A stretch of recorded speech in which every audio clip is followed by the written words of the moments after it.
Welcome to the WHHI Daily News. I'm Robyn Zimmerman. Let's begin with today's news headlines.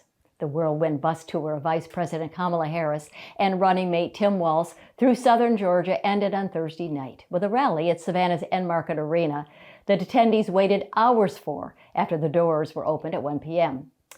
The pair toured southern Georgia on Wednesday and part of Thursday, and also sat for an interview with CNN, their first national interview since the Democratic Convention.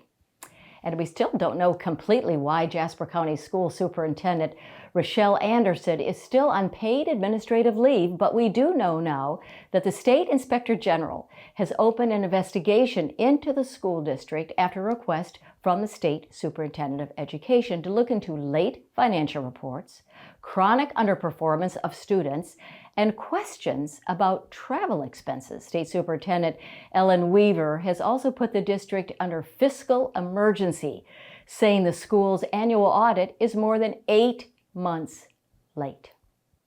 Well, the Jasper County Treasurer has now been granted access to the 19 bank accounts controlled by the county administration and county council. This will give Treasurer Michael Skinner access to nearly half of the county's 118 different bank accounts, though he won't have signature authority over most of the 60 accounts that he will now be allowed to see. And the folks at Safe Harbor Marinas, who are managing the controversial Port Royal Marina development, also run Buford's downtown marina and are asking, along with the city of Buford, for your input into the new design for the downtown marina. The public session will be held next Thursday, September the 5th, from 5:30 to 6:30 at the Chambers Waterfront Park.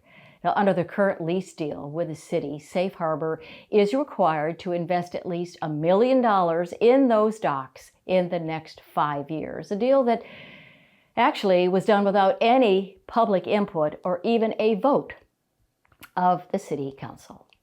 And finally, the University of South Carolina has a larger freshman class than it did last year and has the largest student body ever in Columbia, over 38,000 students. Now, the school believes that much of the growth in the year's enrollment has simply been better retention of existing students. The freshman class has nearly 7,300 students, and a little more than half are actually in-state, and the other half are from outside of South Carolina. The university has recently approved plans to replace or expand some of the dormitories and renovate aging academic buildings. USC will need between 2,000 and 2,500 more beds on campus by 2033. For more information on these stories and many more, please check out the media sources listed on your screen. And remember to follow us on Facebook, and you can check us out on YouTube and our website at WHHI-TV.com. And if you have a news tip, a story idea, or even a cool weather photo, well, you can just email to us at news@WHHI-TV.com. And now let's get an update on sports with Jarrett. Justin, take it away. Hey, it's time for Last Night in the Lowco on WHHI, powered by LowcoSports.com.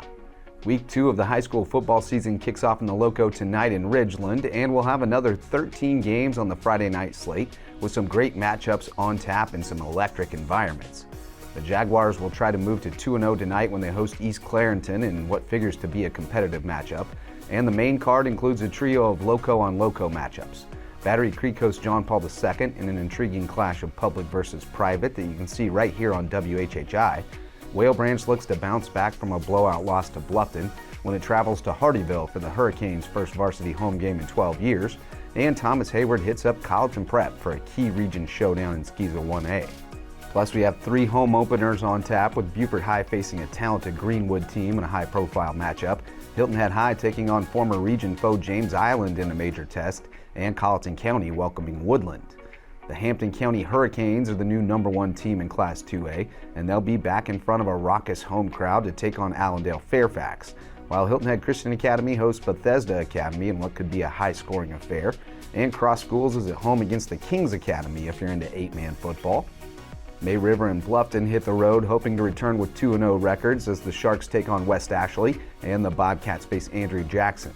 Patrick Henry tries to stay unbeaten at Clarendon Hall, and Buford Academy travels to St. John's Christian. We'll preview every game tonight at 9:30 p.m. on the Lowco Sports Lowdown and bring you all the scores in real time and track down all the stats and highlights we can find on Lowco Pigskin Live, kicking off at 9:30 p.m. Friday. For Lowco Sports and WHHI, I'm Justin Jarrett. Until next time, go Lowco. In this newscast, we'll get an update on the Buford Executive Airport. Mike Wagner will join us from the Hilton Head Beach Patrol as he gives us some tips for Labor Day weekend. And coming up after the break, Duffy Stone, who's a solicitor of the 14th Circuit, has some news for us. Stay tuned.